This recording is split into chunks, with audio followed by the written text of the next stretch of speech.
Et on se retrouve en direct sur le plateau de TV Finance pour notre rubrique Chronocac, l'indice parisien qui a ouvert tout à l'heure en très forte baisse, moins 2,1%. La côte parisienne quitte les 8 400 points. On va retrouver Mathieu Serron, bonjour.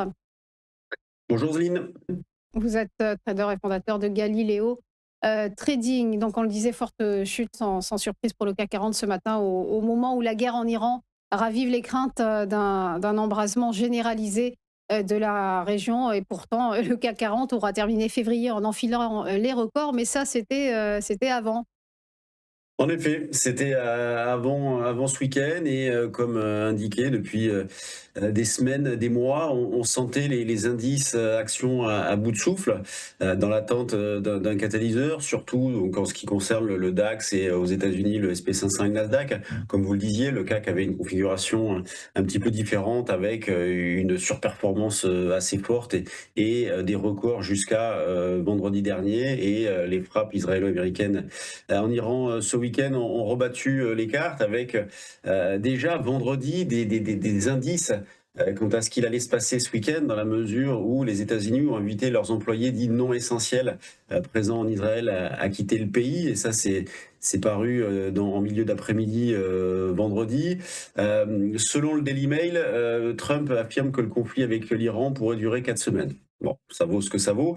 En tout cas, ce matin, on a des indices évidemment en net repli. On est sur des replis entre 1,5 et 2,5%, 1,5 en ce qui concerne les marchés américains, notamment le SP500, donc qui revient dans le bas de la zone depuis des mois. Et c'est dans ce genre de situation-là qu'il faut rester objectif, il faut rester technique. Il y a beaucoup d'émotions qui entourent les marchés actuellement. Mais il faut rester graphiquement, techniquement objectif. Là, quand on prend par exemple le SP500, on revient dans le bas de la zone d'évolution des derniers mois. Donc, moi, je surveille toujours cette zone autour des 6750, 6800 comme point bas, comme je surveillais la zone des 7000, 7050 comme point haut. Je ne faisais pas que la surveiller d'ailleurs, je mettais en place des stratégies par rapport à ces niveaux-là, plutôt via les options dans la mesure où le contexte global des marchés est quand même assez complexe. Donc là, on va voir éventuellement pour mettre en place des achats de call, mais il y a pas d'urgence. Moi, le message que je veux partager avec vous ce matin, c'est qu'il n'y a pas d'urgence à intervenir. Il faut s'attendre à une phase de nervosité. Nous sommes déjà dedans, avec ce qu'il est possible dans ce genre de situation-là, des algos qui amplifient les mouvements. Donc on devrait avoir des mouvements assez forts dans les prochaines heures, les prochains jours, avec un VIX qui devrait fortement progresser. Le VIX à vendredi était autour des 20. Bon, ben là, il serait pas étonnant qu'on remonte à 25-30 sans aucun problème. Quand on regarde le Nasdaq, on a également là un pivot à proximité. Donc là, un pivot assez important, autour des 25 000, 24 200. Tant qu'on est au-dessus, on est plutôt du bon côté. Si jamais on venait à l'enfoncer, on aurait alors à ce moment-là un warning. Le DAX, quant à lui, évolue entre les mêmes bornes aussi depuis pas mal de temps. On va avoir un niveau autour des 24 300, 24 000, 24 300. Donc c'est la zone que je vais surveiller pour cette semaine. Donc il y a encore un petit peu de marge, mais ça peut aller vite. On n'en est plus qu'à entre allez, 2%. Donc on est déjà en baisse de 2,5. Il suffit que la mécanique s'accélère, on peut vite aller revenir dans le bas de la zone. Et en ce qui concerne le CAC, donc, qui est actuellement en baisse de 2%, qui, comme on le disait tout à l'heure, était en surperformance ces derniers temps. On a ce matin des écarts très importants sur les valeurs.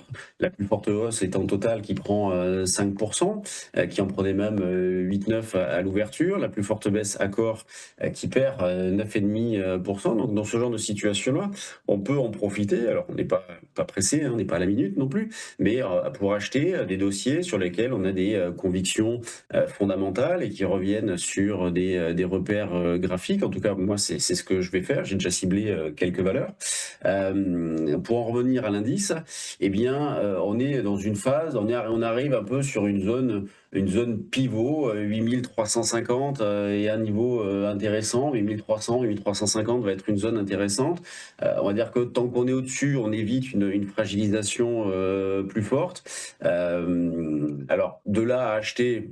Non, puisque dans ce contexte-là, moi, je vais rester un petit peu sur la touche, au moins en ce début de séance. Je ne vais faire que gérer les positions qui ont été prises précédemment et dans cet esprit-là, et c'est ce que j'avais partagé, avec, mes abonnés, puis sur les réseaux, j'avais monté des puts synthétiques sur le CAC, donc une combinaison d'achat de call, vente de futurs pour justement jouer un potentiel épuisé et à un moment donné un repli. Bien évidemment, je ne pensais pas que, durant le week-end, on allait avoir, ces phénomènes-là, et des achats de puts sur le DAX aussi. Donc là, c'est sûr que il va y avoir des choses à faire sur ces stratégies-là, dans la mesure où on a des écarts qui sont déjà gigantesques. Donc il faut vraiment faire preuve d'agilité dans ce contexte-là. Il faut s'attendre à des mouvements violents, mais avec parfois des contre-pieds, parce qu'on va avoir des phases de panique, des phases de doute, et puis par moments, on peut avoir des reprises d'espoir. Donc il faut s'attendre à ce que les marchés bougent assez fortement. En catalyseur, cette semaine, pas mal de stratégies intéressantes, pas mal de statistiques intéressantes, et notamment vendredi, le chômage aux États-Unis. Donc on va avoir la macro va rester quand même intéressante, hein, malgré le contexte actuel. Donc des marchés qui devraient rester nerveux. On surveillera le VIX qui devrait donc fortement progresser.